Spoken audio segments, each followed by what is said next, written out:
नमस्कार. आज मी प्राध्यापक मधु पाटील सरांच्या ज्ञानपीठ पुरस्कारित प्रतिभा नाट्यात्म दर्शने विंदा कुसुमाग्रज खांडेकर या पुस्तकातील विंदा दर्शन या नाटकाचा मी पाडलेला दुसरा भाग वाचतोय. नटी. मग कवितेतून रुजतो वृक्ष, फुले येतात 9 लक्ष. किती सुंदर कल्पना नाही? सूत्रधार. प्रिये, ही सुंदर कल्पना केवळ कल्पनेतच राहिली नाही. विंदांच्या प्रतिभेतून रुजलेल्या वृक्षावर खरोखरीच लक्ष लक्ष मोलाची लक्ष लक्ष फुले उमलली आहेत. आसक्तीची प्रेम फुले, अम्लान तात्विक अमृत फुले, स्फुल्लिंग चेतक अग्निफुले. नटी यांच्या सर्जनशीलतेचा प्रारंभ तर धगधगत्या यज्ञकुंडातूनच होत आहे ना. हातात पेटते पलिते घेत गर्जना करीत येत असलेली ही क्रांत विक्रांत कविता, दोन्ही विंगांतून प्रस्तुत कविता गात येणारा जथा. जनतेच्या पोटामध्ये आग आहे, आग आहे. जनतेच्या डोळ्यामध्ये शंखराचा राग आहे. जनतेच्या ऐक्यामध्ये लाव्हाची लाट आहे. जनतेच्या पायापुढे प्रकाशाची वाट आहे. जनतेच्या हृदयामध्ये अन्यायाची कळ आहे. जनतेच्या बाहूमध्ये सागराचे बळ आहे. जनतेच्या इच्छेमध्ये नियतीचा नेट आहे. जनतेच्या हातामध्ये भविष्याची भेट आहे. जनतेच्या नसांमध्ये लाल लाल रक्त आहे. जनतेच्या सत्तेखाली पृथ्वीचे तख्त आहे. जनतेच्या मुक्तीसाठी अजून एक समर आहे. आणि जिचा आत्मा एक ती जनता अमर आहे. जिचा आत्मा एक ती जनता अमर आहे. कविमित्र. या कवितेबाबत एक किस्सेवजा इतिहास आहे. सूत्रधार. या कविरायांच्या पहिल्याच वाचनीय काव्यदर्शनाचा ना. कविमित्र या नात्याने तुम्हाला तो चांगलाच माहीत असणार.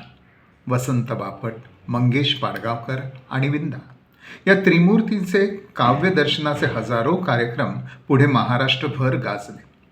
पण यांचं पहिलं काव्य वाचन, पहिलं काव्यदर्शन ऐकण्यासारखंच. कविमित्र. प्रसंग आहे नागपूरचा. एका बहुभाषिक कविसंमेलनानंतर सर्व कवींचा सत्कार झाला. अध्यक्ष तुकडोजी महाराज. ते एक बडे प्रस्थ. त्यांनी केलेल्या उपहासात्मक व्याख्यानाचा गाभा असा. नवकविता मी फारशी वाचलेली नाही, पण ती गवता आयसी उदंड वाढली आहे असं ऐकतो. तुम्हाला माझी विनवणी आहे की तुम्ही या समाजाला चांगला खुराक मिळेल असं पौष्टिक लिहा. प्रवक्ता. नवकविता न वाचता केलेला हा उपदेश कविरायांना अपमानकारक वाटला. त्यांनी चिडून आपल्या प्रास्ताविकात म्हटलं, आम्ही नवकवी देऊन देऊन काय देणार? आमची कविता गवतासारखी वाढली. त्या गवताचीच एक पेंडी मी महाराजांसमोर सोडतो. कविमित्र. आणि त्याने सादर केली कविता, ती अजरामर झालेली ती जनता अमर आहे. ते प्रास्ताविक आणि त्या कवितेचे काव्यदर्शन सारं वातावरण तंग होऊन गेलं. जथानेता. कारण सरळ आहे. जनतेच्या मुक्तीसाठीचे अमर जनतेचे अखेरचे समर, अखेरचे विजयी क्रांतियुद्ध होणारच आहे असा क्रांत आशावत गाणारी ही कविता. ही गवताची पेंढी नव्हे, अस्तित्वात असलेल्या दारुण समाजवास्तवाला आग लावणारी ही कविता. नटी. या कवितेच्या पूर्वखंडामध्ये समाजातील भयानक वास्तव रेखाटलं आहे. या रसिक समीक्षकाबाईंचं याबाबतचं भाष्य ऐकूया का? सूत्रधार. जरूर. समीक्षिका.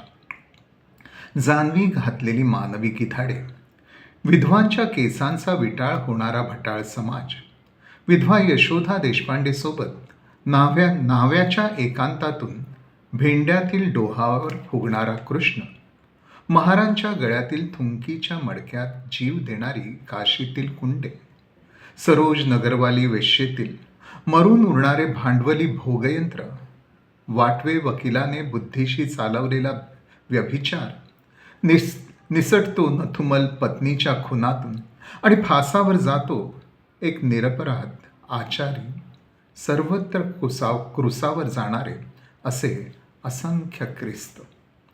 अशा या समाज वास्तवाचा अस्त पाहणारे हे युद्धगीत आहे. नाही रे उजाडत, नाही रे संपत, असा अनुभव घेता घेता लख प्रकाशाचे स्वप्न दाखवणारे हे कडाडणाऱ्या बिजलीचे वीरगीत आहे.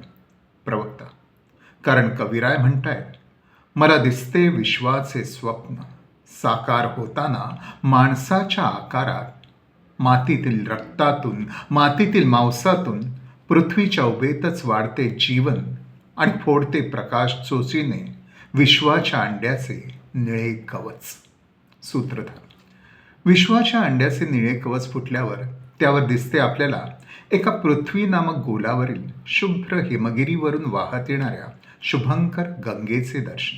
रसिका: त्या गंगा किनारी काय दिसतं?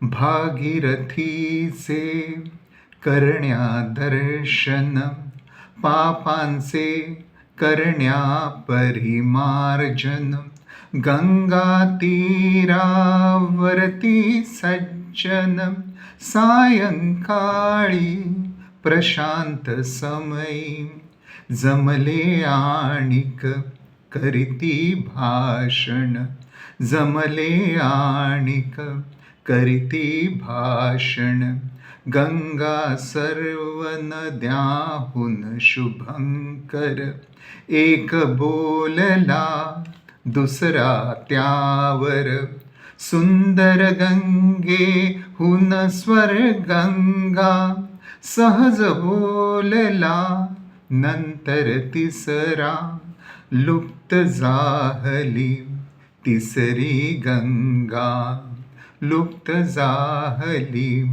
तिसरी गंगा.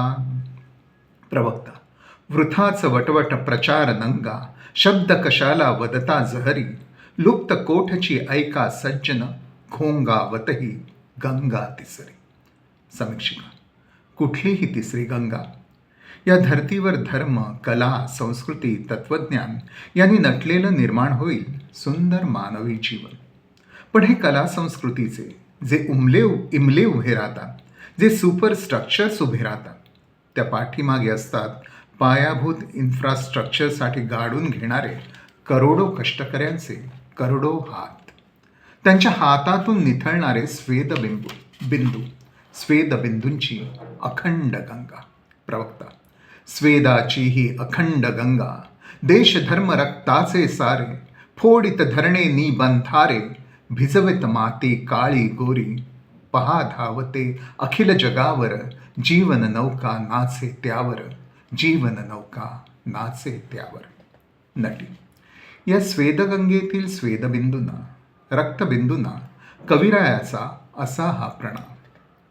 कांचन गंगेहून जी सुंदर, भागीरथीहून जी पावन तर, परमेशाहून जनहित तत्पर, त्या गंगेतील स्वेदबिंदूंनो प्रणाम माझा तुम्हा निरंतर, प्रणाम माझा तुम्हा निरंतर.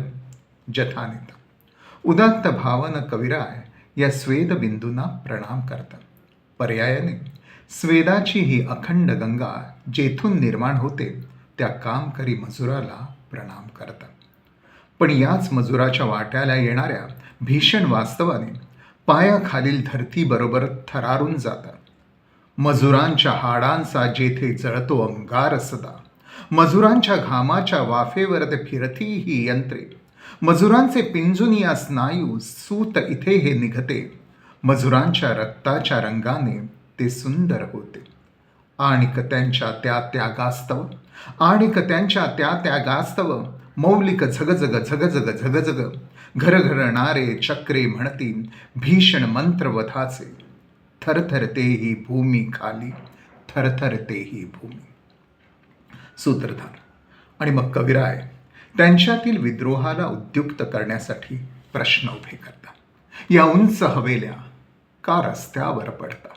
ही धान्यागारे का तळतळूनी मरतात? ही शीघ्र वाहने रखडत का मग पायी? या प्रचंड गिरण्या वस्त्र तुम्हा का नाही? या प्रचंड गिरण्या वस्त्र तुम्हा का नाही? नटी: आणि स्वतःचाही असह्य कढ व्यक्त करतात.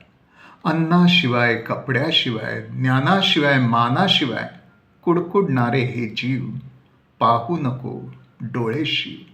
विसर यांना दाब कड, माझ्या मना बंद गड, माझ्या मना बंद गड. जथानेता.